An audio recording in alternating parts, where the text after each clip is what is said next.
तो चलिए देखते हैं अगला सवाल क्या कह रहा है। इफ इंटीग्रेशन ऑफ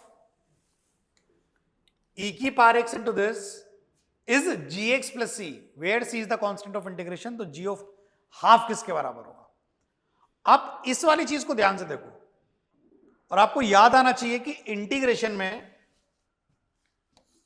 e की पावर x के साथ अगर fx plus f dash x है तो इसका सीधा सीधा इंटीग्रेशन क्या होता है, इसका सीधा सीधा इंटीग्रेशन होता है e की power x fx plus c। तो कहीं ना कहीं e की पावर x से आने के बाद हमें देखना पड़ेगा कहीं फंक्शन और फंक्शन का डेरिवेटिव तो प्रेजेंट नहीं है वहां पर, और यहां पर e की पावर x है। तो ऐसा लग रहा है कि अगर इसे मैं फंक्शन मान लूं तो शायद इसके डेरिवेटिव में ये दोनों आ जाएंगे। करके देखते हैं, करके देखते हैं, करके देखते हैं। तो अगर मैं इसे y मान लूं, इसे फंक्शन मान लूं x sine inverse x upon under root 1 minus x square और डिफरेंशिएट करते हैं तो ये हो जाएगा dy बाई डी एक्स। करते हैं, इसे पहला मान लेते हैं तो पहले का डेरिवेटिव हो जाएगा 1 upon under root 1 minus x square into दूसरा एज इट इज प्लस पहला एज इट इज ये, और इसका डेरिवेटिव कर लो। अब इसका डेरिवेटिव में क्वोशिएंट रूल लग जाएगा जिसमें पहले का डेरिवेटिव 1, दूसरा एज इट इज माइनस दूसरे का डेरिवेटिव जब हम करेंगे तो रूट चीज का 1 अपॉन 2 रूट चीज इंटू उसके अंदर की चीज का डेरिवेटिव माइनस 2x और पहला एज इट इज तो x और आ जाएगा और अपॉन नीचे वाले का होल स्क्वायर हो जाएगा 1 माइनस एक्स स्क्वायर। तो dy बाई डी एक्स आएगा x upon 1 minus x square और sine inverse x upon 1 minus x square के पास आएगा 1 minus x square plus x square, तो क्या बचेगा 1 बचेगा, तो 1 अपॉन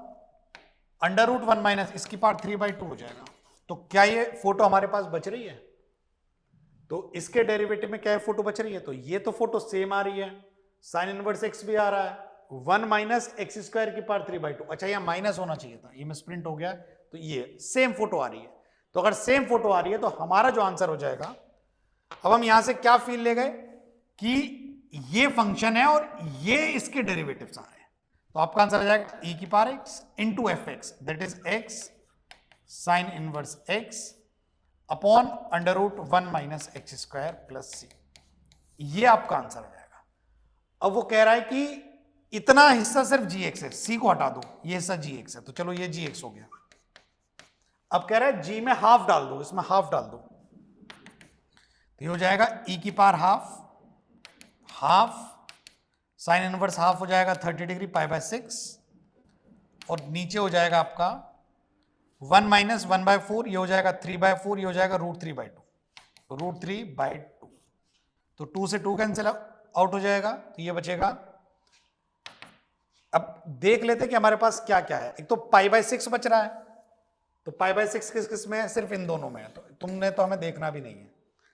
और e की पावर हाफ और √3, तो इसे पूरा रूट में लेना है, तो ये हो जाएगा π/6 और e और 3 की पावर हाफ हो जाएगी या रूट में हो जाएगा ये, तो e/3 रूट में हो जाएगा π/6, तो आपका ऑप्शन बी एक करेक्ट ऑप्शन हो जाएगा।